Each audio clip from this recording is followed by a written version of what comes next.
Welcome to Ludical Connections, your guide to navigating relationships, personal growth, and emotional well-being. Today, we're going to explore a crucial topic that affects all of us at some point in our lives: setting boundaries without feeling guilty. Boundaries are essential for maintaining healthy relationships, whether with romantic partners, friends, family members, or even colleagues.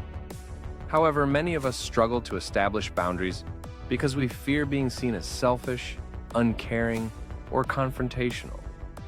The truth is, setting boundaries is an act of self-respect, and it can significantly improve your mental health and relationships. In this video, we'll talk about why boundaries are important, how to set them confidently, and how to do so without feeling guilty. Let's start by discussing why boundaries are so important. At its core, a boundary is a line that defines where your personal limits lie. These limits might be physical, emotional, or mental, and they vary from person to person. Boundaries help protect your energy, time, and emotional well-being.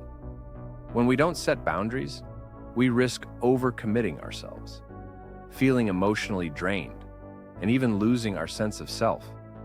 It's not uncommon for people to prioritize the needs of others over their own, especially if they're naturally empathetic or nurturing. However, constantly giving without limits can lead to burnout, resentment, and frustration. Boundaries aren't about pushing people away. They're about creating space for mutual respect, understanding, and emotional balance. A major reason people feel guilty about setting boundaries is that we've been conditioned to believe that putting our needs first is selfish. From an early age, many of us are taught to be polite, accommodating, and helpful, often at the expense of our own comfort. While these qualities are important, they can be taken to the extreme if we neglect our own well-being in the process. It's important to understand that setting boundaries is not selfish. It's self-care. When you take care of yourself, you're in a better position to care for others without feeling overwhelmed or resentful. Think of boundaries as the emotional equivalent of putting on your oxygen mask first in an airplane. You can't help others if you're running on empty. Now, let's talk about the types of boundaries that you might need to set in different areas of your life. There are several types of boundaries, including emotional, physical, time-related, and conversational boundaries. Emotional boundaries involve protecting your feelings and not allowing others to manipulate or belittle you. For example, if someone constantly makes you feel guilty or ashamed, it's important to establish a boundary that limits their emotional impact on you. Physical boundaries pertain to your personal space and physical comfort. This might mean saying no to unwanted physical contact or deciding who can enter your personal space. Time-related boundaries involve managing how much time you're willing to spend on certain activities or with certain people. It's perfectly okay to say no to social invitations or work commitments that drain your energy. Lastly, conversational boundaries involve limiting discussions about certain topics that make you uncomfortable or anxious, such as politics or personal issues that you're not ready to discuss. One of the biggest challenges in setting boundaries is the fear of confrontation. Many people avoid setting boundaries because they're worried about how the other person will react. Will they get upset? Will they think I'm being difficult? These fears are understandable, but it's important to remember that setting a boundary isn't about creating conflict. It's about preventing it. When boundaries are clearly communicated, there's less room for misunderstandings, resentment, and emotional strain. In fact, people who respect you will appreciate that you're being clear about your needs. Those who don't respect your boundaries are likely the ones who are benefiting from your lack of them. The first step in setting boundaries without guilt is acknowledging your needs. Take some time to reflect on where you feel most overwhelmed, drained, or taken advantage of in your life. Are you constantly saying yes when you really want to say no? Do you feel like people expect too much from you emotionally or physically?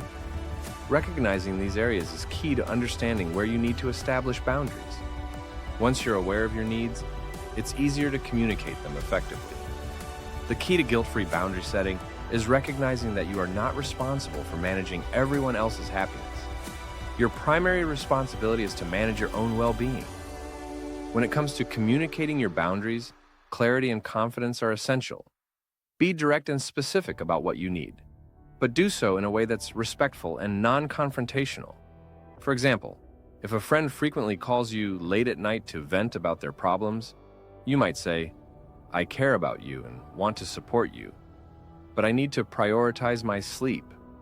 Could we talk earlier in the day instead?" This approach shows that you're setting a boundary, but also that you're willing to maintain the relationship in a healthier way. It's important to use I statements rather than you statements when communicating boundaries. I statements focus on your own needs and feelings, which can help avoid making the other person feel blamed or attacked. It's also important to remember that setting boundaries is a process. You won't always get it right on the first try, and that's okay. Boundaries may need to be adjusted over time as circumstances change. For example, a boundary you set at work regarding after-hours communication might need to be revisited if you change roles or responsibilities. The key is to remain flexible and self-aware as you navigate your relationships. Setting boundaries is not a one-time event. It's an ongoing practice of checking in with yourself and adjusting as needed. Another important aspect of setting boundaries without guilt is managing your own expectations. It's unrealistic to expect that everyone will immediately respect your boundaries. Some people may push back, especially if they're used to you being available 24/7 or always saying yes. The important thing to remember is that their reaction is not your responsibility. You're not setting boundaries to make others happy. You're doing it to protect your emotional and mental well-being.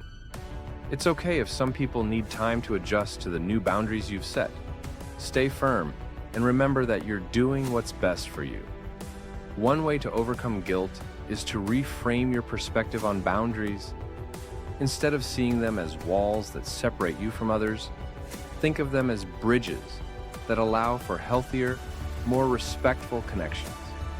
Boundaries create structure in relationships, ensuring that both parties feel heard, respected, and valued.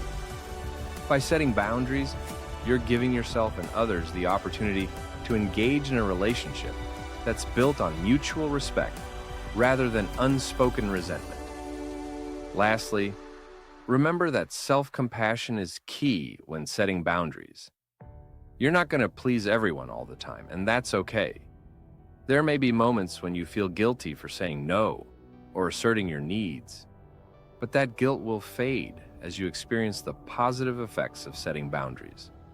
Over time, you'll notice that you have more energy, less stress, and healthier relationships. Setting boundaries is an act of love towards yourself and those around you. When you take care of yourself, you're better equipped to show up fully for the people who matter most in your life. In conclusion, setting boundaries without guilt is an essential skill for maintaining healthy, balanced relationships. By understanding your own needs, communicating clearly, and practicing self-compassion, you can set boundaries confidently and without fear of how others will react. Remember, boundaries aren't about keeping people out. They're about creating space for mutual respect and emotional well-being. Thank you for watching Ludical Connections. And if you found this video helpful, don't forget to like, subscribe, and share it with someone who might benefit from learning how to set boundaries. Stay tuned for more content on relationships, personal growth, and emotional well-being.